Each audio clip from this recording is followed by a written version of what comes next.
여러분 안녕하십니까. 신문을 보는 시간 아침엔 매일경제입니다. 오늘은 8월 24일 금요일입니다. 먼저 주요 신문의 일면 기사부터 보겠습니다. 매일경제입니다. 벼랑 끝에 내몰린 소득 주도 성장. 문재인 정부의 대표적 경제 성착인데 벼랑 끝에 몰렸다라는 제목이 달렸습니다. 이유가 뭘까요? 보겠습니다. 하위 20% 소득 7.6%가 줄고요. 반면에 상위 20%는 가장 큰 폭으로 늘었답니다. 소득 주도 성장이란 말이 조금 우습게 되는 상황이 벌어졌네요. 이유는 뭘까요? 서민 일자리가 급감한 탓이다. 이렇게 분석을 하고 있습니다. 다음 신문 보죠. 한겨레 신문입니다. 태풍 이야기를 전하고 있습니다. 먼저 사진 보면요. 제주도 상황입니다. 태풍 쏠릭이 지나갔죠. 제주도는요. 이런 상처를 남기고 지나갔습니다. 느림버 태풍 오늘 전국 핥히며 올라간다. 지금 내륙 지방에 상륙해 있습니다. 곧 이어 자세한 태풍 소식 전해드리도록 하죠. 다음 신문 보죠. 조선일보입니다. 이쪽에 기사가 있습니다. 폼페이오 미국 국무장관 27일 방북한다. 언제 방북할지 꽤 관심사였는데 날짜가 27일로 정해졌다는 소식 전하고 있고요. 미국과 북한 합의 그리고 김정은을 만날 것 같다. 이렇게 예상을 하고 있습니다. 다음 신문 보죠. 서울신문입니다. 대학 얘기가 나왔네요. 덕성여대, 조선대 등 116곳 최대 35% 병원 감축을 해야 된다. 이렇게 소개를 하고 있습니다. 2018 대학 기본역량진단평가 교육부하고 한국교육개발원이 했습니다. 그런데 20개대는요 3년간 정부 재정 지원을 못 받게 됐고요. 11곳은 학자금 대출도 제한됐습니다. 그리고 정원을 감축해야 하는 대학도 나타났습니다. 곧 이어 수시 모집이 진행되는데 이 대학들 고민이 많겠습니다. 자, 지금까지 일면 기사를 쭉 한번 봤고요. 오늘 저와 함께 신문을 보실 네 분 소개해드리겠습니다. 먼저 윤경호 매일경제 논설위원 나오셨고요. 조대진 변호사, 그리고 김창룡 인지대 교수 나오셨습니다. 그리고 변한병 변호사도 자리하셨습니다. 안녕하세요. 안녕하십니까. 자, 지금부터 이제 1시간 동안 본격적인 신문 탐험 들어가 보도록 하겠는데요. 먼저 태풍 소식부터 전해드리죠. 매일경제입니다. 태풍 쏠릭, 한반도 강타. 자, 강풍의 가로수, 방음벽 와르르. 하늘길, 바닷길 다 막혔다. 자, 비행기 타고 제주도라든가 다른 곳으로 가질 예약을 하신 분들 다 취소가 됐습니다. 바닷길, 하늘길 다 막혔습니다. 자, 느림버 태풍 쏠릭. 내륙 오래 머물며 피해를 키웠다. 이렇게 돼 있습니다. 여기 보면은요, 한라산에는요, 순간 초속 60m의 강풍이 불었다.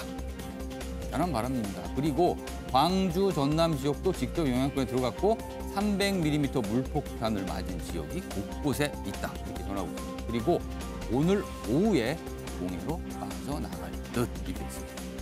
강풍을 동반한 태풍 쏠릭으로 인해서요, 유치원, 초, 중, 등 휴교령에 맞벌이 부부들이 발동동. 전국 7,000개 이상의 학교가 오늘 쉬기로 했습니다. 휴업입니다. 그렇다 보니까 맞벌이 부부들이 갑자기 아이들을 돌봐야 하는 상황이 발생을 해서 여러 가지 좀 곤란이 벌어집니다. 이런 얘기도 있고요. 요 밑에 기사 보면요. 태풍 경로 오락가락.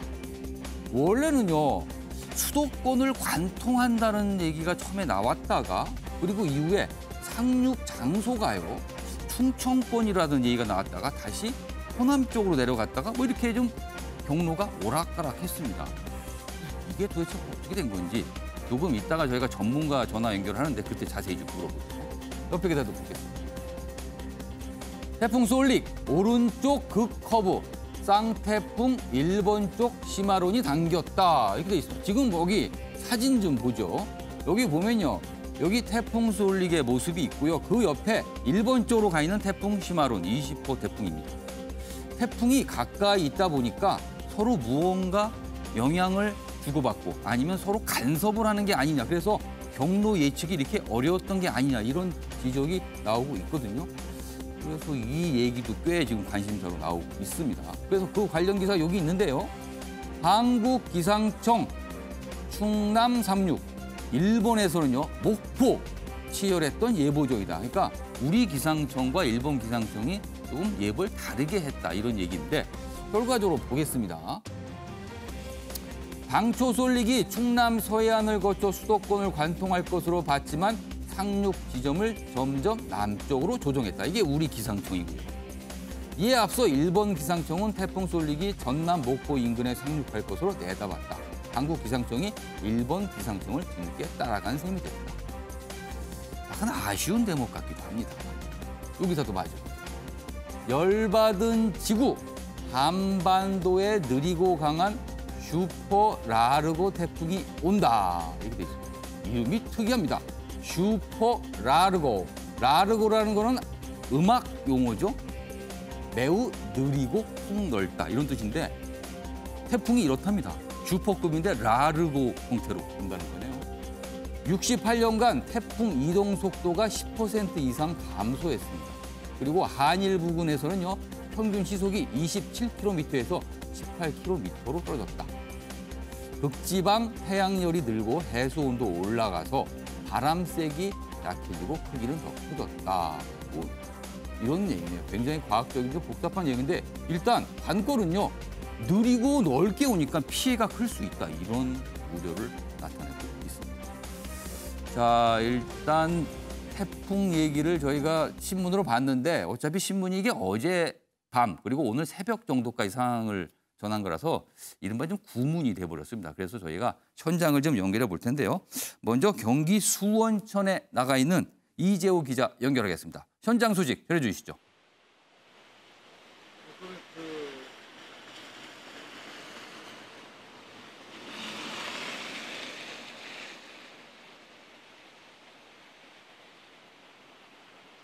네, 경기 수원천에 나와 있습니다.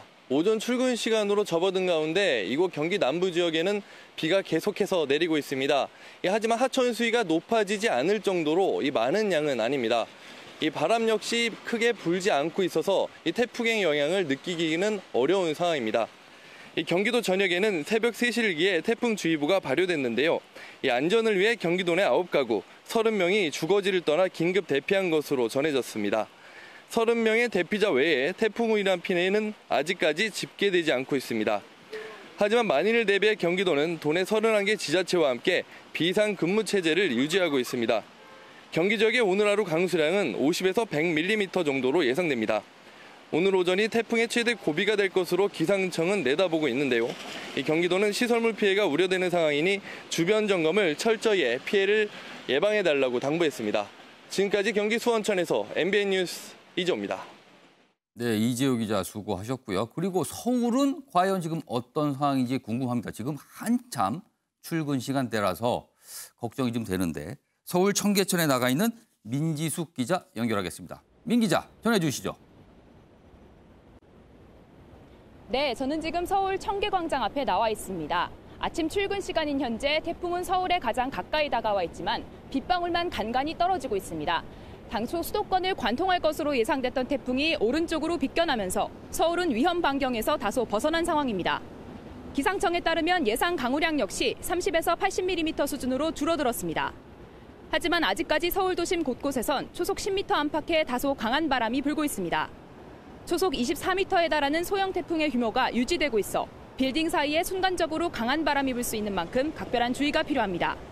서울에 내리는 비는 오늘 저녁 6시 이후 완전히 그칠 것으로 보입니다. 지금까지 서울 청계광장에서 MBN 뉴스 민지숙입니다. 네, 민지숙 기자 수고하셨습니다. 자, 윤경호 논설위원님. 태풍 소식, 뭐 어차피 전문가들의 영역입니다. 그리고 우리들은 그 전문가들의 분석을 받아들이게 되고요. 그런데 지금 보면은요, 생각보다 수도권 지역은 그다지 큰 영향은 없는 것 같아요. 물론 다행입니다만 너무나 우리가 걱정을 했었는데 그 걱정한 거에 비해서는 좀 태풍 강도가 약해진 것 같고요. 그리고 또 한 가지 아쉬운 거는 일본 기상청의 예보에 비해서 우리 기상청의 예보가 약간 좀 뭔가 좀 아쉽다는 부분 분명히 있었거든요. 자, 요거는 앞으로 조금 생각할 문제가 아닌가 싶기도 한데요. 예, 기상예보는 사실 뭐 흔히 말하는 슈퍼컴퓨터의 용량 그리고 그동안에 쌓여 있는 축적된 정보 이런 것들이 같이 더해져서 아마 분석력이 나오는 것 같아요.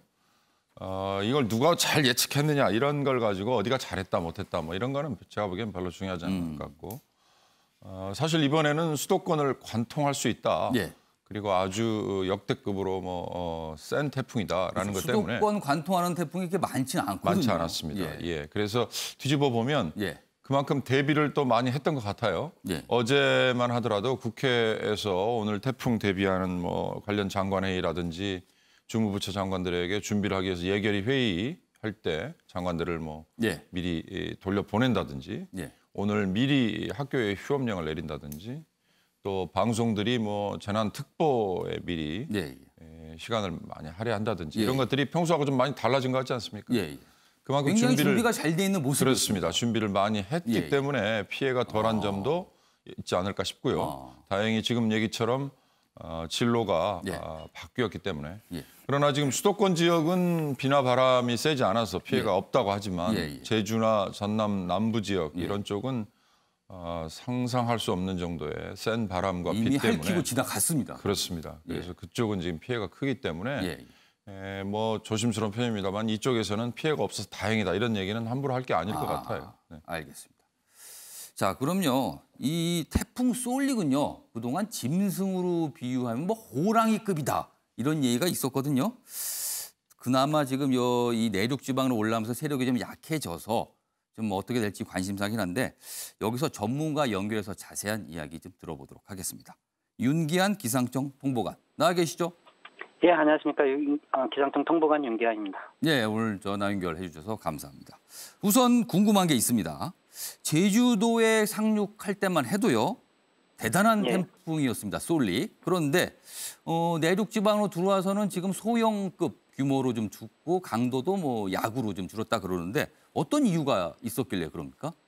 일단은 제주도 해상에 도착할 때는 이미 해상을 거쳐서 도착했기 때문에 마찰력이 적고 일단은 태풍은 따뜻한 해수면에서 수증기로부터 에너지를 공급받아서 계속 발달하는데 제주도까지는 계속 그런 과정이 겹쳐왔었고요. 제주도 이후에 이제 전남 해안 부근에서 계속 머물면서 내륙 지역으로 비가 쏟아지면서 마찰력이 커지고 함에 따라서 점점 약해지는 경향, 그런 경향을 보였던 걸로 이렇게 분석을 하고 있습니다. 그렇다면은 오늘 그 태풍 쏠릭의 모습은 크게 걱정하지 않아도 되는 단계에 온 건가요?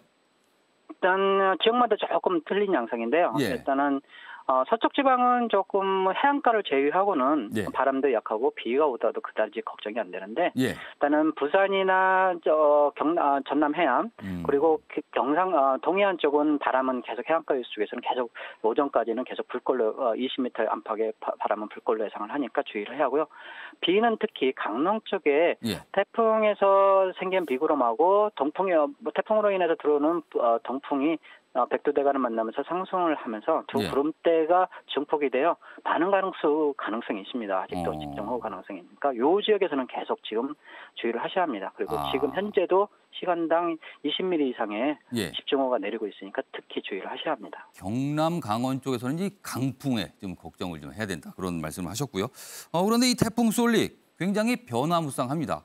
뭐 시속 4km 정도밖에 안 될 정도로 느렸다가 갑자기 상륙해서 또 빨라졌다가 하고요. 그리고 상륙 지점도 이게 충청권이었다가 호남으로 내려갔다가 여러 가지 변화를 보였는데 왜 이런 모습을 보인 거죠? 일단은 빨라졌다 느려졌다 하는 부분은 일단은 태풍은 진행 방향을 전체 진로를 놓고 하면은 알파벳 C자에 역시자 형태로 이렇게 모습을 보입니다. 그래서 북서진했다가 북진하다가 북동진 이런 식으로. 근데 이제 그 북서진하다가 북동진할 때 방향을 트는 이 지점을 전향점이라고 하는데 이 전향점에서는 태풍이 느려지는 게 원래 통상적인 태풍의 특징입니다. 마치도 코너에서 브레이크 거는 것처럼. 예. 그래서 이 부분은 느려지는 게 당연하고 이 부분이 이제 지나서 완전히 북동진으로 방향이 바뀌면 점차 예. 속도가 빨라집니다. 그래서 이 부분이 느려졌다 빨라졌다는 현상은 태풍에서 좀 특징이고요. 예. 그러나 이제 우리나라 내륙으로 다가오면서 우리나라의 주변에 북태평양 고기압 또 하나 생겼던 시마론 태풍의 예. 상호작용에 의해서 조금 우리나라 부분에서 많이 이 예측 경로가 많이 변했던 것은 사실입니다. 그리고 기상청에서는 그 변한 예측 경로를 추적하려고 좀 많은 분석을 하였었습니다. 또 하나 걱정이 되는 게 지금 일본에 상륙한 시마론, 그 태풍이 쏠릭에 간섭을 줬다. 그래서 뭔가 변화가 생겼다. 그리고 일각에서는요, 이 태풍 쏠릭이 한반도를 빠져나가서 동해상에 있을 때 자칫 시마론과 합쳐져서 거대한 태풍으로 이상한 모습을 띌 수 있다. 이런 전망도 있던데 이건 어떤 얘기입니까? 일단 우리나라에 빠져나가는 시각이 지금 쏠릭이 강릉에 빠져나가는 시각이 오늘 12시 부근입니다. 그리고 동해 먼바다로 빠져나갈 때는 오늘 한 18시 저녁경. 그렇기 때문에 시마론하고 쏠릭이 동해상 만나더라도 어떤 현상이 벌어져도 우리나라에 영향을 주지 않을 걸로 예상을 하기 때문에 실질적으로 큰 영향은 없고 실제로는 시마론이 많이 약해지면서 그냥 쏠릭은 쏠릭대로 시마론은 시마론대로 그렇게 흐를 걸로 예상을 하고 있습니다. 이번 태풍 쏠릭이요. 강풍이 60m, 초속 60m가 넘을 정도로 강풍을 동반했거든요. 제주도 지역은 이미 상처가 굉장히 깊습니다. 이렇게 태풍이 바람의 세기가 강해지는 이유는 뭡니까? 점점 이런 현상이 발생하나요?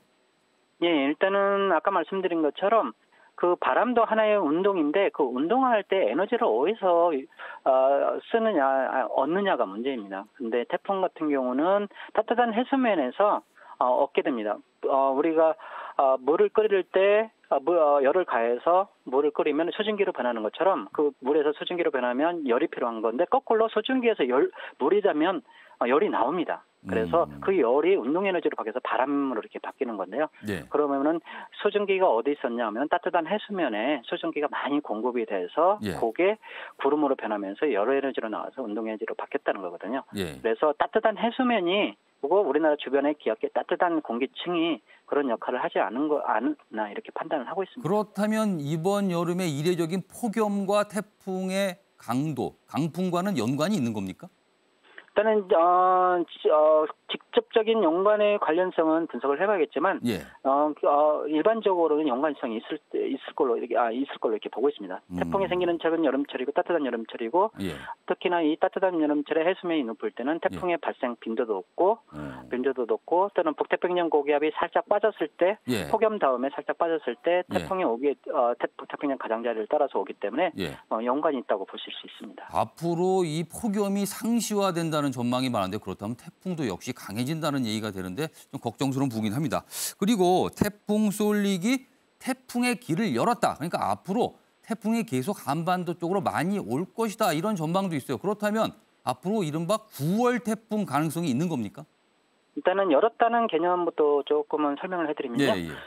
북태평양 고기압이 우리나라가 폭염했을 때 북태평양 고기압이 이렇게 자리 잡고 있으면 북태평양 고기압은 큰 씨름선수로 비교할 수 있습니다. 어른 씨름선수. 그래서 걔가 자리 잡고 있으면 태풍은 조그마한 어린애로 이렇게 표현이 가능합니다. 조금 고집센 어린이. 그래서 큰 어른이 딱 버티고 있으면 어린이가 접근을 못하는 것처럼 어른이 이렇게 살짝 비켜줘야 어린이가 이렇게 길을 만들어주는 것처럼 북태평양 고기압이 살짝 동쪽으로 빠진다든가 우리나라에서 빠져야 태풍에 이렇게 지나가는 우리나라 쪽으로 접근할 수 있는데 앞으로는 이제 북태평양 고기압이 여름철이 지났기 때문에 많이 이렇게 수축을 하면서 우리나라로 태풍이 올 수 있는 길이 열어졌다고 이렇게 표현이 나오는 거고요.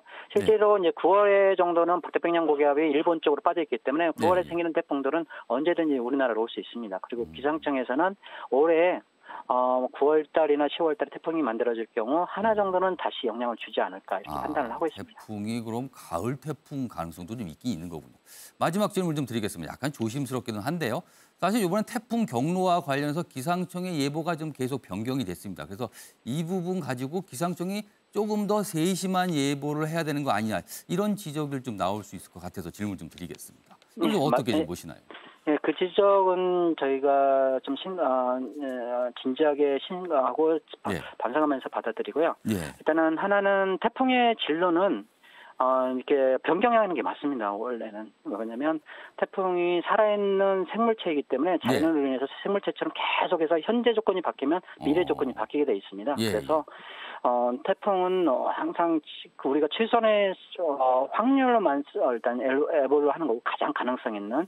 근데 그게 시간이 따라서 또 바뀌기 때문에 태풍의 진로는 뭐 한미일 다 모든 나라가 이렇게 바뀌는데 그래도 이제 가장 정확성 있는 진로를 추구하려고 일단 노력을 하고 있습니다. 알겠습니다. 여기까지 오늘 말씀 듣겠습니다. 지금까지 기상청의 윤기한 통보관이었습니다. 계속 수고해 주시기 바랍니다.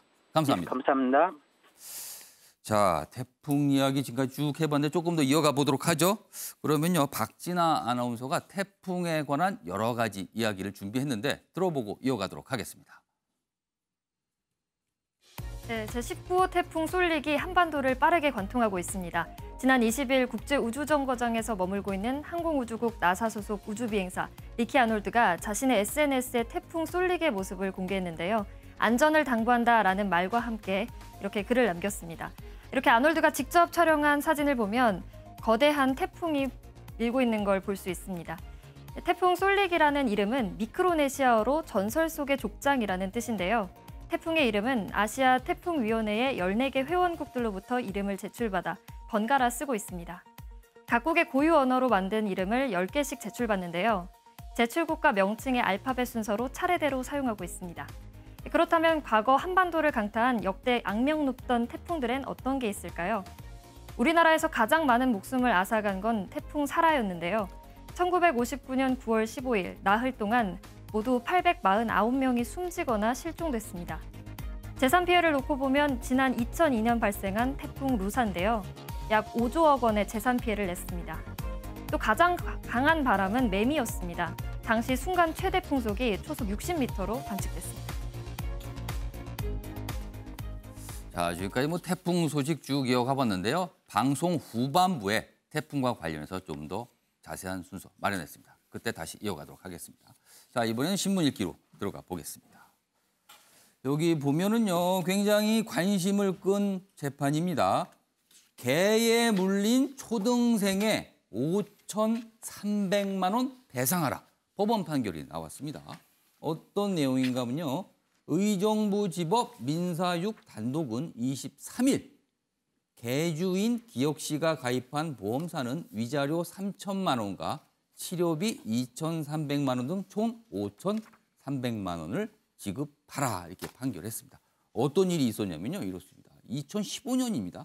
경기도 남양주에서 벌어진 일인데요. 자신이 기르던 개를 데리고 산책하던 중 초등학교 1학년 니은 양을 만났는데 입마개가 채워지지 않은 큰 개였다고 합니다. 달려들어서 여러 군데를 물었군요.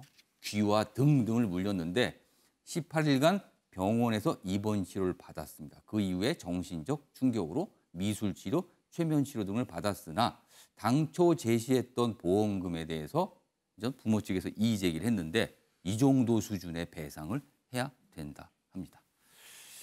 애완견 기르시는 분들 외출하실 때요 꼭 입마개 하셔야 됩니다. 입마개 안 하면요 이런 불상사 벌어질 수 있습니다. 자, 다음 기사 좀 보죠. 여기 보면은요 이번에는 집값 부분인데요. 서울 아파트값 7개월 만에 최대 상승, 투기 지역 추가 지정 이렇게 돼 있습니다. 얼마나 오른 건가요? 서울 아파트값 주간 상승률입니다. 여기 보면요 빨간색으로 된 곳이 특히나 많이 올랐던 곳인데요. 여기 보면은 0.8% 일주일 동안입니다. 0.8%. 여기는 0.5%짜리 지역도 꽤 많이 되는데요. 25개 구 모두 올랐습니다. 그리고 평균적으로 일주일 사이에 0.37%입니다. 그리고 동작, 강서, 영등포는요 상승률이 역대 최고치를 기록했다. 이유가 뭘까요?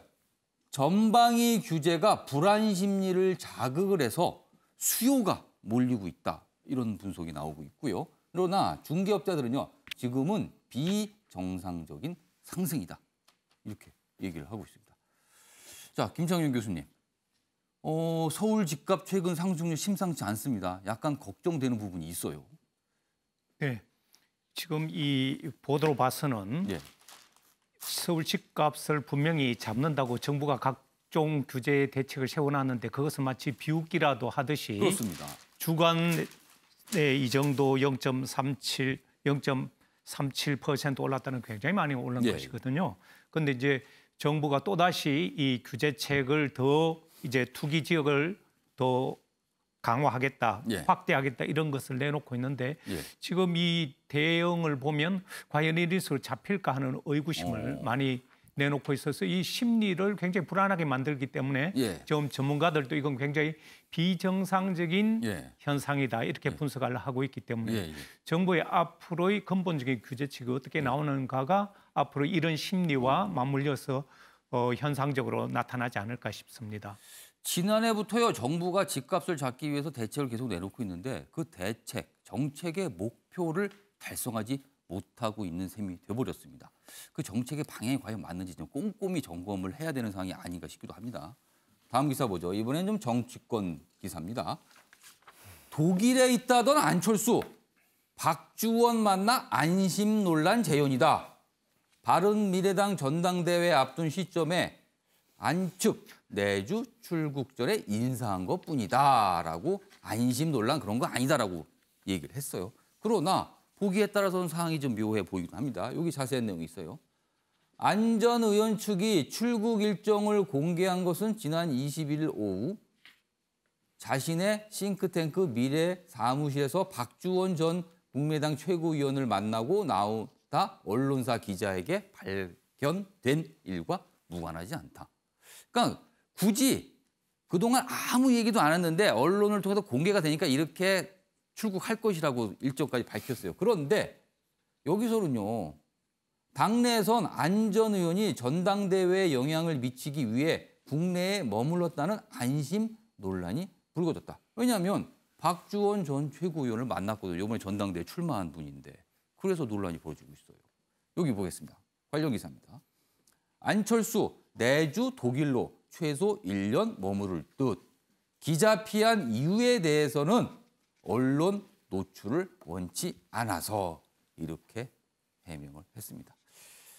뭔가 좀 이렇게 시원하게 설명이 되지는 않고 있어요. 여기서 관련 영상이 있는데 보고 이어가도록 하겠습니다. 아 대표님 뭐 죄 지으신 게 아니잖아요. 아니 제가 반갑고 갖고 아니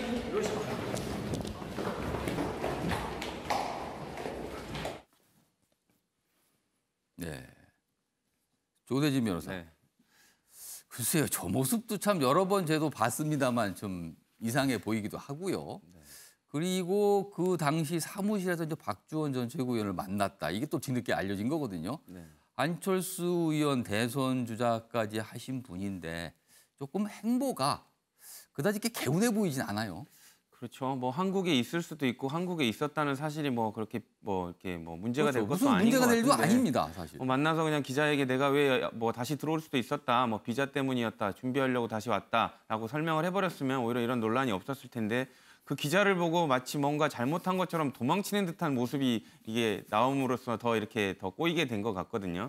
사실상 안철수 의원 같은 경우는 이제 물론 이제 언론에 노출되는 게 좀 부담스러웠을 것 같기도 합니다. 왜냐하면 본인이 대대적으로 이제 환송회 같은 걸 받으면서 독일로 나가는 모습을 보였었는데 이게 다시 또 국내에 있는 거 모습이 보여지면서 일각에서는 뭐 안철수 의원이 뭐 독일에 있는데 뭐 미 전당대회에 영향을 끼치려는 거 아니냐 뭐 이런 얘기들도 나오고 있었는데 아, 독일에 있는 사람이 어떻게 끼치냐 뭐 이런 얘기도 나왔었거든요. 그러니까 언론에서 완전히 잘못된 기사를 썼습니다, 그동안. 그렇죠. 근데 이제 사실상 이제 국내에 있는 걸로 자꾸 이렇게 목격이 된다는 얘기가 들리면서 이 기자가 거기를 찾아가 본 거였거든요. 근데 아니나 다를까 그날 또 만나게 되면서 이렇게 이 사건이 터지게 됐는데 어쨌든 본인이 뭐 이렇게 특별하게 뭐 마음에 꺼릴 게 없으면 굳이 기자들을 피할 건 아니라고 저는 봅니다. 알겠습니다. 변환봉 변호사께서 어떻게 보셨어요? 바른미래당 내부적으로 요즘 약간 좀 파열음이 있습니다. 예. 전당대회 관련해서도 과거 바른정당계 사람들과 국민의당에서 온 분들 사이에 약간은 좀 화학적 결합이 제대로 되지 않았던 예. 것 같고 또 최근에는 회계와 관련해서도 또 급여 회계가 통합되지 않았었고 급여가 뭐 다르게 지급된다면서 약간 좀 문제가 있었습니다. 굉장히 좀 민감한 시점이네요. 예, 그렇죠. 아직 화학적 결합이라든가 그런 것이 상당히 중요한 상황에서 이제 물론 자신이 그 과거 자신의 측근 중에 한 명을 만나서 전당대회에 개입했다라는 의혹 때문에 혹시라도 더 분란을 키우지 않을까 그런 거라면 뭐 이해는 할 수는 있긴 하겠지만 그래도 이제 당내 그런 분란인 상황에서 조금 저런 모습은 조금 바람직하시지는 않죠. 조대진 변호사님 말씀하셨던 것처럼 그냥 뭐 들어왔었고 기자에게 그냥 너털 웃으시면서 아유 그냥 잠시 비자 때문에 들어왔습니다. 곧 나갈 겁니다라고 하고 뭐 과거 좀 들어온 김에 뭐 지인들 만나고 있습니다. 정도로 하셨으면 됐을 텐데 정치적으로도 조금 아직은 미숙한 모습이신 것 같고 당내 화학적으로 제대로 결합하지 못한 것이 바로 이런 모습 때문이 아닌가 그런 여러 가지 생각을 들게 하는 것 같습니다. 언론에 노출되는 거를 좀 피하려고 그랬다 그러면은 일찍 독일 출국을 하든가 아니면 국내에 계셨으면 언론을 만났으면 당당하게 뭔가를 설명을 하든가 이러면 되는데 중간에 어중간한 위치를 취하니까 이게 자꾸 기사가 됩니다.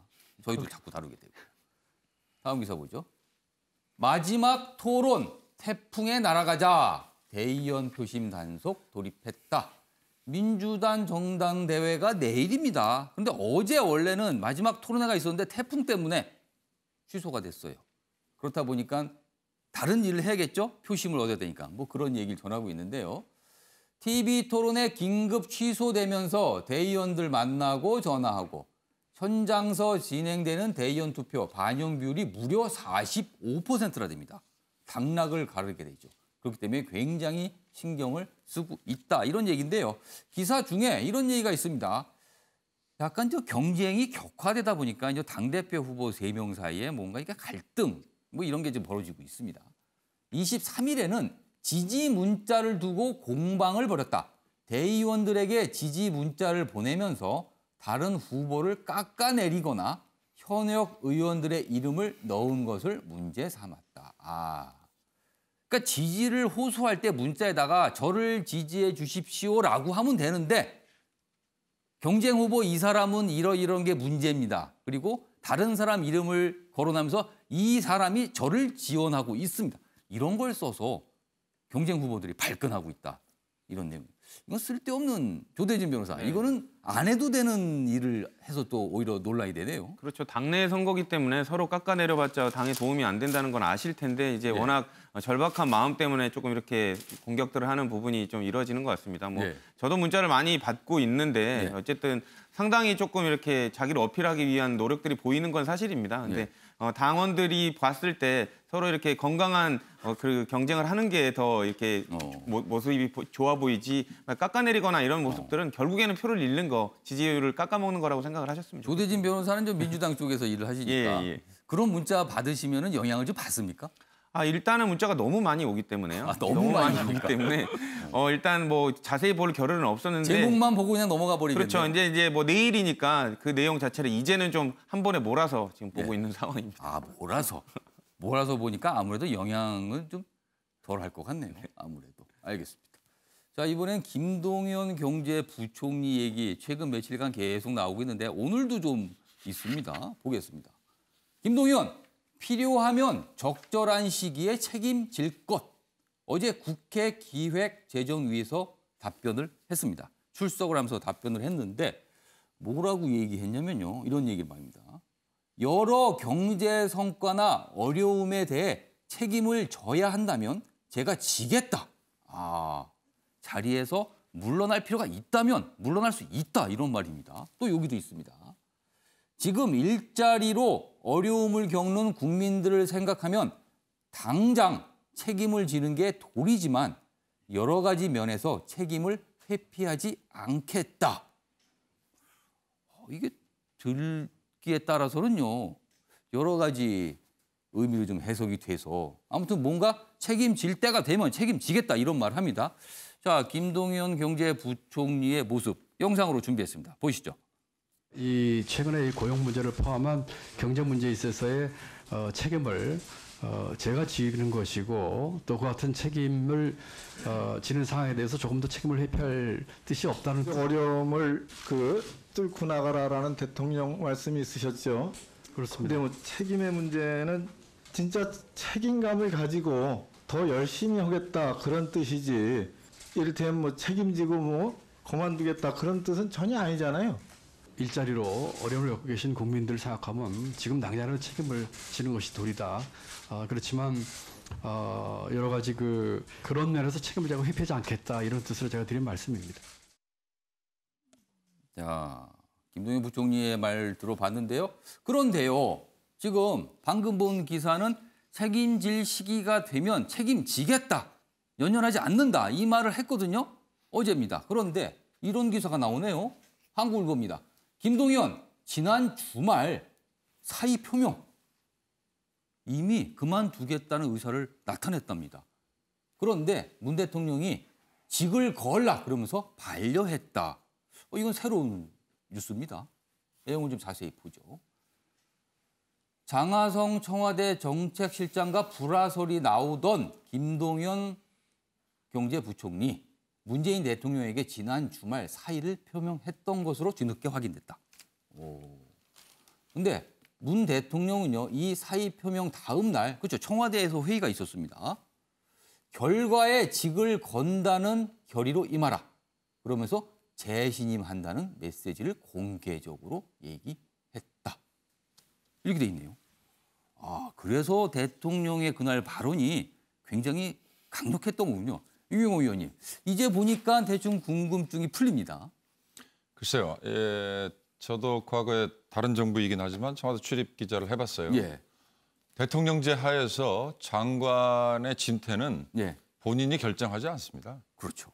대통령의 결정에 어디까지나 달려 있습니다. 장관이 되는 것도 대통령의 뜻이고요. 물러나는 것도 대통령의 뜻입니다. 물론입니다. 예외적인 경우는 있죠. 몸이 아파서 도저히 직무를 수행할 수 없다. 그런 경우는 본인이 당연히 사의 표명을 할 수 있습니다. 또 하나 예외적인 경우는 대통령과 뜻이 맞지 않는다. 집권당과 난 도저히 함께 일을 할 수 없다라고 해서 반발하는 의미에서의 사의 표명이 있을 수 있습니다. 그러나 지금 상황은 그게 아니거든요. 김동연 부총리의 사의 표명이라는 거는 물론 확인 될 수도 없을 거고 확인을 해봐야겠긴 하지만 정황상 대통령께 모든 걸 맡기겠다라는 의미예요. 그러니까 왜 지금 김동연 부총리의 사의, 책임, 교체 이런 얘기들이 나오느냐. 장하성 청와대 정책실장과의 갈등, 불협화음 이런 것 때문이라고 언론에서 많이 지적을 했지 않습니까? 그건 조금 더 위로 올라가 보면 지금 문재인 정부가 1년 반 정도 출범 후에 정책을 진행해 왔는데 소득주도 성장이라는 이름으로 일자리 엄청나게 만들겠다고 했으나 일자리 쇼크에 가까울 정도로 지금 지표가 안 좋게 나왔잖아요. 지금까지는 성과가 잘 안 나오고 있는 안 나왔지 않습니까? 더군다나 오늘 아침자에 또 보도가 됐지만 가계 소득을 보니 상위와 하위 간의 양극화가 더 심해졌다. 격차가 점점 벌어지고 더 벌어졌다. 그러니까 어느 지표를 봐도 사실은 호전이 되고 있지 않으면 이게 누군가 책임을 져야 되지 않느냐 이런 건데 결국 경제 컨트롤 타워 집행의 일선에 있는 경제부총리가 책임을 질 것이냐 아니면 대통령의 뜻을 국민들 그리고 경제부처에 전달을 하는 참모 중에 지금 전면에 서 있는 장하성 정책실장에게 책임을 물을 것이냐 이건데 대통령은 둘 다 난 껴안고 가겠다라고 얘기를 했어요. 그러니까 대통령이 지금 현재 펼치고 있는 정책을 당분간 더 유지하겠다 이런 의미거든요. 그러나 언론이든 아니면 비판론을 펴는 쪽에서는 대통령이 생각을 바꿔라. 이렇게 지표가 좋지 않게 나오고 있고 이미 실험을 해봤지만 이건 정말 실험에 그쳤지 않느냐 지적입니다. 그런 점에서 사실 논란은 아직도 잦아들지 않고 있는데 그러나 김동연 부총리의 얘기를 보면 당분간은 김동연 부총리가 계속 총대를 메고 갈 수밖에 없는 상황이 됐죠. 또 앞으로 그렇게 진행될 것 같고요. 그렇습니다. 어제 김동연 부총리의 발언 그리고 이 한국일보 기사를 두 가지 연결 지으면 당분간은 계속 이어질 것이다. 직을 유지할 것이다. 이런 얘기가 됩니다. 자, 김창균 교수님. 지금 사실 경제 상황 굉장히 안 좋습니다. 그렇다면 누군가는 지금 책임을 져야 될 때다. 그렇게 보십니까? 아니면 조금 더 일을 해야 될 때다. 이렇게 보십니까? 그 한국일보 보도로 보면 그 여권 관계자를 인용해서 사의 표명을 했다는 식으로 나와 있거든요. 말하자면 공식적인 그 사의 표명은 아니고 취재를 통해 가지고 이렇게 보였기 때문에 이것을 어디까지 믿어야 될지는 차지하고 일단 그런 뜻을 보였다는 것은 일단 직에 연연하지 않겠다는 그런 의지를 보여주는 것이고 두 번째는 최선을 다해보겠다 이런 뜻으로 저는 읽히는데요. 아까 말씀하셨다시피 장관은 자기 의지로 자리를 그만두고 말고 할 그런 성격이 아니라 이 대통령의 의지가 가장 중요한데 사실은 이 주도 성장을 통해서 성과를 얻지 못하다 보니까 이런 결과가 나왔고 야당뿐만 아니라 언론에서도 엄청난 비판을 쏟아내고 있어서 누군가가 책임져야 된다는 그런 상황적 인식 때문에 대통령의 부담을 덜어주기 위해서 이런 얘기까지 나오는 것이 아닌가. 그래서 아직까지는 조금 더 두고 볼 필요가 있지 않는가. 즉각적으로 경제라는 것이 성과가 나타나는 그런 결과는 아니기 때문에. 지금 저희가 방금 이 한국일보 기사를 좀 소개해드렸습니다. 김동연 지난 주말 사의 표명. 요 기사와 관련해서요. 방금 속보가 들어왔습니다. 기재부에서요. 김동연 부총리 사의 표명 보도는 사실 무근이다라고 부인을 했습니다. 그런데 부총리가 대통령에게 표명한 거 정부 부처에서 과연 정확하게 그걸 알고 있었을까? 이 부분도 약간 의문이 들지만 일단 기재부는요. 이 한국일보 보도와 관련해서는요. 사실 무근이라 이렇게 부인을 했습니다. 참고하시기 바랍니다. 그래서 제가 아까 말씀드렸을 때 이게 사의 표명이란 것이 출처가 어디고 어느 정도 신뢰성을 부여할 수 있는가. 이 신문 읽기를 보면 항상 출처가 가장 중요하고 어떤 형식이 중요한가. 그래서 제가 문제 삼았던 여기는 것인데. 이제 여권 관계자라고 돼 있습니다. 그렇죠. 그러니까 여권 관계자니까 정말 누군지 알 수 없는 그런 여권 관계자는요. 신뢰도가. 민주당 관계자일 수도 있고요. 청와대 관계자일 수도 있고요. 아니면 전직 민주당 관계자일 수도 여러 범위가 있습니다. 그래서 사실은 이런 보도할 때 보면 이런 분위기는 충분히 감지할 수 있기 때문에 기자가 사실은 취재원을 어떻게 보면 남용 혹은 오용해서 이런 자기의 생각을 한번 던져볼 수도 있는 것이죠. 이게 어떻게 보면 맞아떨어지면 특종이 되는 것이죠. 사실상. 그렇지 않을 경우에는 이건 또 그냥 해프닝 정도로 넘어갈 수 있지만 사실은 그런 분위기죠. 지금 소득주도 성장으로 해서 상황이 더 나빠지다 보니까 대통령이나 문정부 전체에 어떤 부담이 되다 보니까 경제부총리 입장에서는 사의 표명을 해야 될 시점이 아닌가. 이런 야당도 그런 주장을 하고 있고 언론도 그런 타이밍 맞춘 보도를 하고 있기 때문에 그런 거죠. 아무래도 오늘 김동연 부총리가 이 부분에 대해서 질문을 꽤 많이 받을 것 같습니다. 어떤 얘기가 나오는지 좀 기다려보도록 하고요. 이 관련 기사가 있어서 마저 좀 이어가도록 하겠습니다. 여기 보시면요. 지금 개각 얘기가 꽤 구체적으로 나옵니다. 여기 제목에 이달 장관 3명 또는 4명 정도 교체 가닥을 잡았다. 이런 얘기가 있어요. 그리고 송영무 국방장관 꽤 논란이 됐었죠. 송영무 국방장관 다시 유임 분위기다. 이렇게 돼 있습니다. 여기 개각과 관련된 내용이 있습니다. 경제 투톱의 유임이 결정되면서 청와대는 이달 말까지 이들을 제외한 장관 3, 4명을 교체하는 중폭 개각을 완료하는 방향으로 가닥을 잡았다. 특히 야권 인사의 입각을 통한 협치 내각 구성이 야당의 비협조로 불발되면서 개각을 9월 전에 마치기로 했다.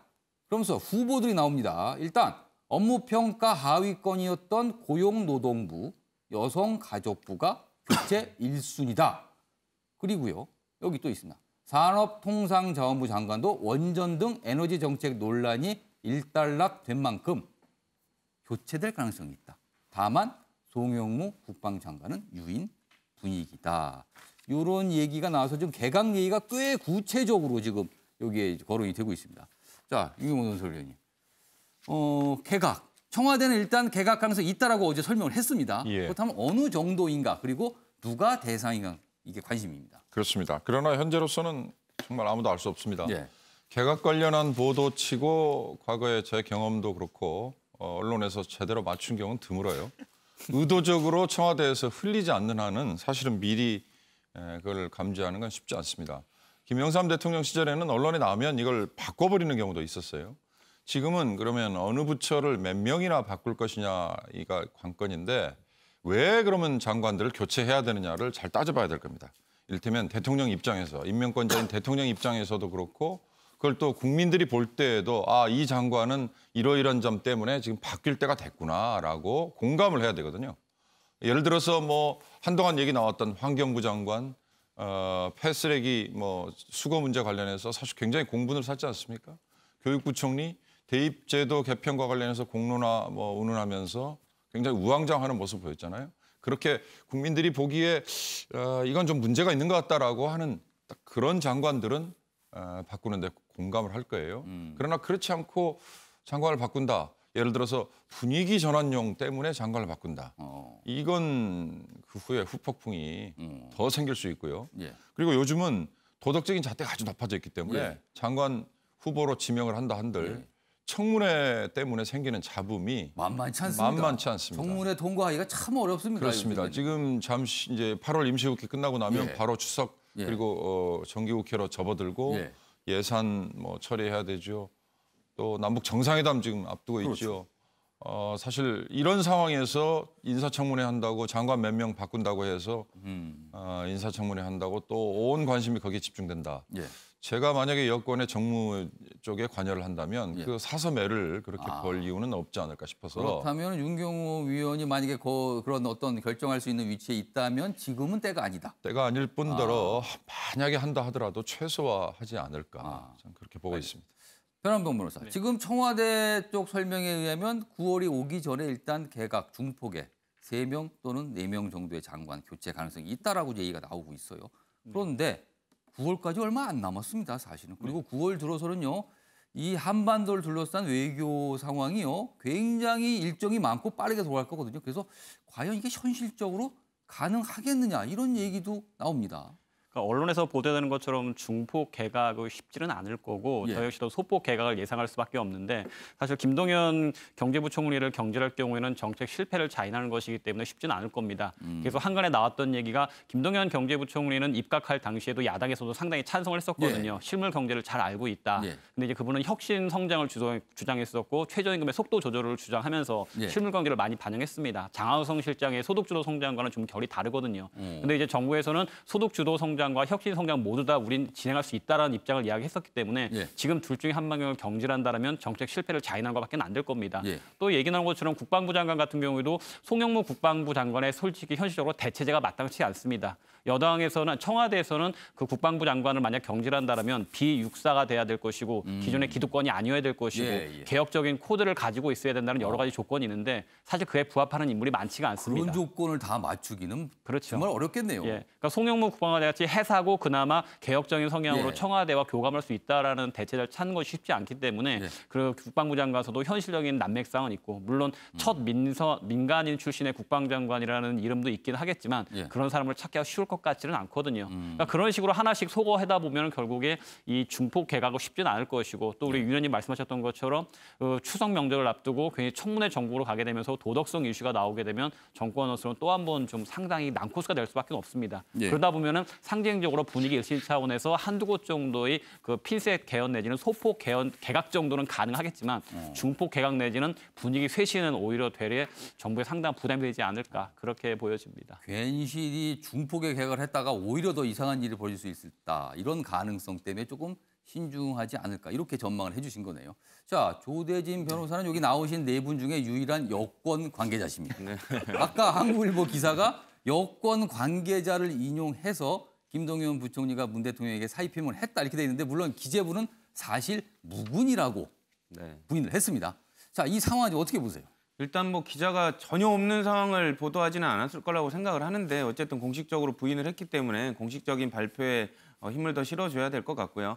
일각에서도 계속 뭐 장하성 실장과 김동연 부총리의 그 뭐 갈등설에 대해서는 계속 나오지 않았습니까?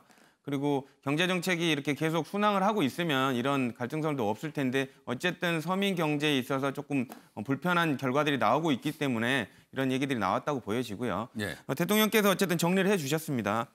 김동연 부총리가 계속 그 관련된 그 책임을 갖고 직을 걸고 하라는 신호를 주셨기 때문에 어쨌든 이런 논란들은 더 이상 이제 부차적인 걸로 치부하고요. 그러니까 사의 표명을 했든 안 했든 아무튼 결과는 달라지지 않았습니다. 결과는 달라지지 않고 어쨌든 김동연 부총리가 다시 키를 잡았다는 거 요거에 초점을 맞춰서 봐야 될 것 같습니다. 알겠습니다. 지금까지 여권 관계자의 설명이셨습니다. 자, 이번엔 국제 기사 한 2건 저희가 준비했습니다. 옥중 룰라 브라질 전 대통령이죠. 지금 비리 혐의로 옥에 갇혀 있습니다. 그런데 브라질 대선에서요 지지율이 1위입니다. 자, 브라질이란 나라도 참 정치 현상에서는요, 글쎄요, 쉽게 이해되지 않는 일이 벌어지고 있군요. 여기 보면요, 출마 미정에도 39%의 지지율을 받고 있어요. 그리고 지지자들은요, 그래서 석방하라 이렇게 얘기를 하고 있답니다. 이 기사 좀 읽어보죠. 부패 혐의로 수감 중인 루이스 이나시우 룰라 다 시우바. 아, 이름이 깁니다. 제가 다 읽었습니다. 룰라 전 브라질 대통령이 오는 10월 7일 대선을 앞둔 상황에서 지지율 1위를 기록했다. 오, 이렇게 돼 있습니다. 여기 보면요, 일단 39% 지지율입니다. 그리고 2위는요, 극우 성향의 후보인데요, 19%, 무려 20%포인트 차이가 납니다. 이 정도면요, 압도적인 우위라고 할 수 있는 상황인데 옥중에 있는데도 이렇게 지지율이 나온답니다. 비리 혐의로 지금 옥에 갇혔는데도 브라질 국민들의 마음을 사로잡는 이유, 뭘까요, 그게 도대체? 자, 다음 기사 보죠. 트럼프 대통령 얘기도 나옵니다. 여기 있습니다. 트럼프 대통령의 최측근 코언 변호사입니다. 러시아와 내통 정보 안다. 코너 몰리는 트럼프. 이렇게 돼 있습니다. 최근에 여기 보면은요, 도널드 트럼프 미 대통령의 개인 변호사였던 마이클 코언. 최근에 성관계 추문과 관련해서 입막음 돈을 줬다. 이러면서 유죄를 받았거든요. 그 얘기를 본인이 실토를 했고요. 그런데 이거에 더해서 러시아 스캔들 관련해서 또 얘기를 합니다. 이렇게 씁니다. 여기 있습니다. 트럼프 대선 당시 러시아의 해킹 알고 있었다. 트럼프 대통령이 이거 이 정도면요, 대단한 위기인데요. 사실 트럼프 대통령이 이런 위기를 맞거나 아니면 뭐 미국 내에서 거론되는 탄핵, 이거는 뭐 국내 정치 문제입니다. 그러나 우리는요, 지금 트럼프 대통령이 남북 관계 그리고 미국, 북미 관계를 이끌고 있거든요. 그래서 그 부분이 영향을 받지 않을까 하는 걱정이 듭니다. 윤경호 의원님, 우리 관심사는 사실 그 부분이에요. 그렇습니다. 트럼프가 힘을 잃게 되느냐. 예. 방금 잠깐 얘기했지만 탄핵 사태까지 가서 예. 현직에서 물러나게 되느냐 이거고, 더 중요한 건 당장 이런 트럼프가 지금 궁지에 몰리는 것 때문에 여론이 움직여서 미국이 11월 6일에 치러야 되는 중간선거, 다시 말하면 상원과 하원의 상당수를 바꿔야 되는 이 선거의 결과가 어떻게 나오느냐 이거거든요. 그거에 따라서 트럼프 정부가 추진하고 있는 정책에 힘을 잃을 수도 있고 아니면 지금 하고 있는 거에 대해서 더 힘을 받을 수도 있기 때문에, 그러나 지금 코언이라는 그 변호사가 트럼프를 12년 동안이나 개인 업무를 자문했던 변호사거든요. 그런 점에서 사실은 그동안의 트럼프에 대해서 뮬러 특검을 비롯한 사법당국의 러시아와의 내통 문제를 조사했던 거에 비해 상당히 좀 강도가 높다. 우리가 지금 여기서 보는 것보다 미국 내에서의 여론은 굉장히 더 뜨거운 것 같아요. 지금 미국 언론은 이 기사로 도배가 돼요. 그렇습니다. 그런데 다만 재미있는 거 한 가지는 탄핵이라는 얘기를 어느 누구도 먼저 꺼내지 않는다는 그런 점이에요. 그러니까 지금 트럼프가 탄핵 요건을 갖춰서 탄핵이 된다 한들 미국은 대통령이 사임을 바로 할 수도 없을 뿐더러 탄핵을 해서 사임을 할 경우는 부통령이 이걸 승계하도록 돼 있거든요. 같은 당 아닙니까? 그렇습니다. 공화당의 지금 마이크 펜스 부통령이 승계를 할 수밖에 없는 상황이기 때문에 마이크 펜스 부통령의 성향이나 공화당 내에서의 역학관계 이런 것들이 과연 그러면 어떻게 변할 거냐. 우리도 역시 남북관계나 아니면 한반도 문제에 있어서 영향을 받게 됩니다. 그렇습니다. 그게 근데 긍정적일 거냐 아니면 부정적일 거냐 아무도 단언하기 어려운 상황입니다. 그런 점에서 미국 내에서도 이 탄핵이라는 임피치먼트라는 이 단어를 꺼내는 순간 불리해질지 유리해질지 그걸 함부로 야당 쪽에서도 지금 그 계산이 안 끝난 거군요. 그렇습니다. 그래서 굉장히 조심스럽다라는 게 더 재미있는 외신이었습니다. 남북 관계에서 예상치 못한 변수가 생긴 겁니다. 이거 참 남북 관계는 참 변수가 너무나 많아서요. 설명할 게 너무나 많습니다. 자, 그럼 이번에는요. 신문에 실린 사진 한 2장 정도 준비했습니다. 보시죠. 2019학년도 수능 원서 접수 시작이다. 이렇게 돼 있습니다. 지금 보면은요, 저 모습이요. 서울 서대문구 서부교육지원청을 찾은 수험생들이 원서 접수를 하고 있는 모습입니다. 원서 접수는 23일 시작됐고요. 내달 7일까지 이어집니다. 그리고 참고로 올해 수능은요. 11월 15일입니다. 다음 사진 보시죠. 어제 축구 모습이죠. 굉장히 잘했습니다. 최근에 보기 드물게 잘했습니다. 2골 넣었고요. 손흥민 선수와 이승우 선수가 넣었는데 글쎄요. 원래 저런 실력이었을까요? 그러면 그 이전에 말레이시아 경기는 왜 그렇게 했을까요? 역시 마음가짐이 사람의 실력을 좌우하는 게 아닌가 이런 생각을 또 해보게 됩니다. 자, 사진 한 2장 살펴봤고요. 이번엔 또 다른 기사로 넘어가 보도록 하죠. 여기 보겠습니다. 이 기사도 굉장히 중요하면서도 관심사입니다. 보겠습니다. 하위 20% 소득 역대 최대폭 감소 이렇게 되어 있습니다. 부익부, 빈익빈 사상 최악이다. 2분기 하위 20% 소득은요 5등급으로 나누거든요. 근데 하위 그중에서 하위 20% 가구 소득이요 7.6%나 줄었다. 반면에 상위 20%는요 10.3%. 원래 문재인 정부의 목표는요 하위 소득층의 소득을 좀 끌어올려서 경제를 활성화시키겠다 이런 건데 아직까지 그 효과가 나타나지 않고 있는 현상이 이렇게 증명이 된 겁니다. 그래서 여기 설명이 있네요. 소득 주도 성장 추진 불구 고용 부진 때문이다. 이렇게 설명을 하고 있습니다. 옆에 기사 하나 좀 더 보겠습니다. 저소득층 소득 일자리 직격탄. 자영업 위기가 중산층으로 번져간다. 역시 마찬가지로 2분기 가계 동향 발표 내용입니다. 소득 양극화 10년 만에 최악이다. 이렇게 돼 있습니다. 여기 보면요. 이 그림이 좀 있는데 아마 뭐 화면에 이렇게 한눈에 잡기는 좀 어려워 보입니다만 여기가 소득 하위, 위쪽이 소득 상인데요. 이제 소득 증가율이 요 윗부분 보시 빨간색으로 된 표시를 보시면 되는데 요 낮을수록요 내려가고 있습니다. 물론 이제 폭은 점점 줄어드는데 소득이 높을수록요 화살표가 위로 향하고 폭도 커지고 있습니다. 그만큼 격차가 벌어지고 있다는 걸 이 그림이 한눈에 지금 보여주고 있습니다. 자, 김창룡 교수님, 사실 굉장히 걱정스러운 상황입니다. 이게 사실 좁혀져야 나라의 경제가 건전하다고 하는데 이게 벌어지고 있어요. 이걸 좀 어떻게 해야 될까요?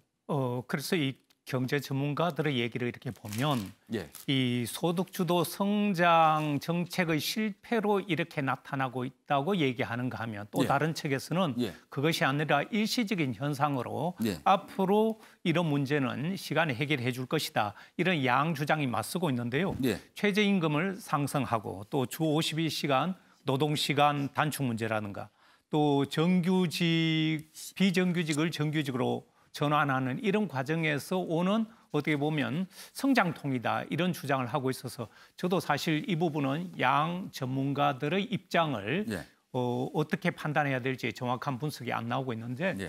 저는 시간적으로 조금 더 필요하고 이 부분에 있어서는 조금 더 뭐랄까요?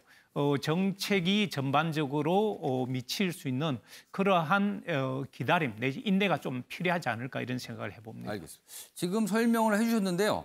여기 전문가들의 이유 분석이 있습니다. 그래서 마저 소개해드리도록 하죠. 경향신문입니다. 자, 고용 소득 분배 악화 무엇 때문인가 전문가 3인의 진단이 있습니다. 먼저 여기 보면요. 주상영 건국대 교수입니다. 제조업 구조 조정이 1차 원인이다. 재정 풀어 고용 개선해야. 이 부분은요. 지금 정부의 진단과 굉장히 가까운 분석인 것 같습니다. 자, 반면에요. 성태윤 연세대 교수는요. 급격한 최저임금 인상이 원인이다. 실패한 정책 방향 전환해야. 진단과 해법이 아주 다릅니다. 자, 그리고 마지막입니다. 김영기 경북대 교수. 동반 성장 먼저 추구했어야 지역 제조업 강화 전략이 필요하다. 여기는 동반 성장이라는 부분, 그러니까 다른 각도에서 해법을 제시했네요. 조대진 변호사. 네. 세 가지 해법을 들어봤습니다. 분명히 지금 문제는 있습니다. 그러나 이유가 무엇일까? 그리고 어디로 가야 될 것인가? 해법을 놓고 의견이 갈리고 있는 겁니다. 어떻게 보세요? 일단 뭐 각각의 해석이 다 맞는 부분도 있고 틀린 부분도 있겠지만 저는 아까 처음에 설명해 주셨던 소득주도 성장에 관련된 부분 제조업의 침체가 되고 뭐 조선이라든지 자동차 경기가 안 좋아졌기 때문에 이런 부분에 영향을 받아서 좀 경기가 더 악화된 부분이 있다라는 데 힘을 실어주고 싶고요. 물론 이제 최저임금이라든지 이런 부분들에 또 영향은 있을 걸로 보입니다. 하지만 이제 이게 전적으로 경기가 악화된 데에 대한 주된 원인은 아닌 것 같고요. 또 야권에서는 또 그런 얘기를 하지 않습니까? 2016년에 준비한 2017년 예산을 그렇게 투입하고도 이렇게 경기가 악화되는 거는 문재인 정부의 책임이다라고 얘기를 하지만 아까 말씀드린 대로 2016년도 예산은 박근혜 정부 때 수립한 것이기 때문에 온전히 그 책임을 묻기엔 좀 어렵다 이렇게 생각합니다. 윤경호 위원께서는 어떻게 보세요? 제가 한 가지만 숫자로 분석을 해드리겠습니다. 그러니까 하위 20%의 평균 소득이 132만 원 정도 됩니다. 이 중에 소득이 세 가지 정도로 크게 구성이 되거든요. 그러니까 근로소득, 사업소득, 그리고 이전소득이라는 게 따로 있습니다. 그러니까 근로소득은 뭐 아시다시피 일해서 버는 돈, 사업소득은 뭐 자영업자를 포함해서 그거 역시 마찬가지인데 이 두 가지가 16%, 21%씩 줄었어요. 근데 132만 원 중에 근로소득하고 사업소득이 차지하는 비중이 70만 원 정도 되니까 나머지 결국 62만 원은 이전소득이라는 거예요. 이전소득은 복지를 통해서 방금 어느 전문가 중에 진단 중에 하나가 재정을 통해서 더 확대시켜야 된다고 그랬는데 하위층은요 흔히 말하는 복지 체계를 통해서 지원되는 그가 이전 소득인데 이걸로 사실은 보전을 해줄 수 있습니다. 이번에 이런 비판이 나오는 이유는 이 근로소득과 사업소득에서 소득이 급감을 했기 때문에 거기는 그 감소폭이 더 크거든요. 그렇습니다. 그런 점 때문에 최저임금 인상이라든지 지금 현 정부가 펴고 있는 정책에 영향을 받은 것이다. 실제로 1분기와 2분기에 나타난 통계 중에요. 도소매업이나 또는 음식 숙박업 이런 데서 사실은 이 하위 소득자들이 일하는 부분이 많거든요. 이 부분에서 7만 6천 명 이상의 일자리가 줄어들었어요. 그다음에 건설 일용직 분야도 3만 6천 개 이상 줄어들었어요. 이것만 봐도 사실은 당장 일자리가 줄어들고 그다음에 일할 수 있는 데서 버는 소득이 줄어들고 했기 때문에 정부가 지금 이 통계에 대해서는 사실은 할 말이 없을 겁니다. 사실 사업소득과 근로소득이 지속 가능한 소득이거든요. 본인의 노력에서 계속 이어지는 소득. 그리고 정부가 주는 이전 소득은 사실 글쎄요. 지속 가능성이 좀 높지 않다고 봐야 되는데 이런 부분에서도 분명히 좀 고민할 부분이 있는 것 같습니다. 근데 정부와 관련해서 어제 정부가 또 당정을 통해서 이제 대책을 내놨는데요. 내년 일자리 정책의 역대 최고 수준 철새 푼다. 이렇게 기사가 돼 있습니다. 당정 확장적 예산 운영 합의. 그러니까 내년 예산도 역시 재정 정책에서 돈을 많이 풀어서 지금 일자리, 뭐 고용 문제, 그리고 소득 격차 문제 이런 걸 좀 해결해 보겠다. 이게 이제 정부의 입장이다. 내용을 보면요. 어린이집 보조교사 1만 5천 명으로 늘리고요. 기초수급 장애인연금 월 30만 원, 저소득층 구직 촉진에 200억 투입. 자, 여당은요. 내년까지 경제 살릴 골든타임이다. 김동연 부총리, 정부 수단 총동원 목표 달성하겠다. 그러나 야당은요. 밑빠진 독에 물 붓기다라면서 반발하고 있습니다. 자, 변환동 변호사. 여야, 정부 이런 사안을 놓고 확실히 의견이 또 갈리고 있습니다. 그러나 이제 정부가 주도권을 쥐고 있기 때문에 이 정책이 실시될 겁니다. 과연 어떤 효과를 거둘까? 이런 부분 또 논란이 될 것 같아요. 경제학의 가장 기본이라고 한다면 물건의 가격은 수요와 공급에 의해서 정해지게 됩니다. 그러니까 정부가 임의로 물건에 대한 가격을 정하려고 할 경우에는 수요와 공급의 불일치가 이루어지기 때문에 거기서는 절대 시장에서 받아낼 수가 없는 것이죠. 정부는 시장에 대해서 최선의 규제만 해야 되는 것이 시장을 끌어가려고 해서는 안 됩니다. 현재 문제가 되고 있는 여러 정책들에 있어서 정부는 최소한의 규제를 하고 최선의 제도적인 보완만 해야 되는 건데 지금 문제가 되는 것은 최저임금이라든가 여러 가지 지표에 대해서 정부가 재정을 투여하면서 만들어간다는 게 문제입니다. 그러니까 사업소득이나 근로소득 같이 지속 가능한 소득에 대한 고려가 아니라 정부가 당장 소득만 보존해주고 보고 있다는 게 문제가 되는 건데 이럴 경우에 그러면은 자영업자들과 실업자들만 한다면 근로소득자에 대해서는 정부에서는 철저히 그러면은 관심 받게 되는 것이냐. 도대체 언제까지 재정적인 지출만 가지고서 경제를 인위적으로 끌어올리려고 하는 것이냐. 세수 수입 있다고 하는데 뭐 지금 박근혜 정부 때부터 갖고 왔던 60조 잉여금으로 하고 있는데 앞으로 세수가 줄을 때 경제가 안 좋아진다면 세금도 덜 거치겠죠. 그럴 경우에 도대체 그러면은 어떠한 재정 지출로서 할 것이냐. 여러 가지 고민을 좀 해야 될 것 같습니다. 알겠습니다. 이 논란은 어렵기도 하지만 참 시각이 달라서 계속 논쟁이 되지 않을까 싶습니다. 자, 여기서 태풍 얘기 잠깐 다시 돌아가서 좀 보죠. 여기 태풍 경로 많은 분들이 지금 궁금하실 텐데 과연 이 태풍이 언제 한반도를 빠져나가는 것이냐인데 여기 그림이 좀 있습니다. 여기 보시면요. 현재 예상입니다. 지금 현재 예상인데 이거는 신문에 나서 예상인데 지금 한반도 내륙 쪽에 들어와 있고요. 여기 보면요. 오늘 오후 9시 정도면요. 완전히 한반도를 빠져나가서 동해상으로 태풍이 이동할 것으로 지금 전망이 되고 있습니다. 아직까지는 큰 피해 소식은 지금 들리지 않고 있어서 그나마 다행이 아닌가 싶습니다. 자, 여기 관련 기사가 사회 기사 준비한 게 있는데 좀 보겠습니다. 요즘 강남 성형외과 베트남 통역 없으면 영업을 못해요. 중국 손님 줄자 동남아에 눈을 돌려 K뷰티 인기에 베트남 고객이 배로 늘었다. 이렇게 됐습니다. 여기 내용 보면요. K-팝, K-뷰티의 영향을 받은 젊은 베트남 여성들 성형 관광 상품의 가격은요.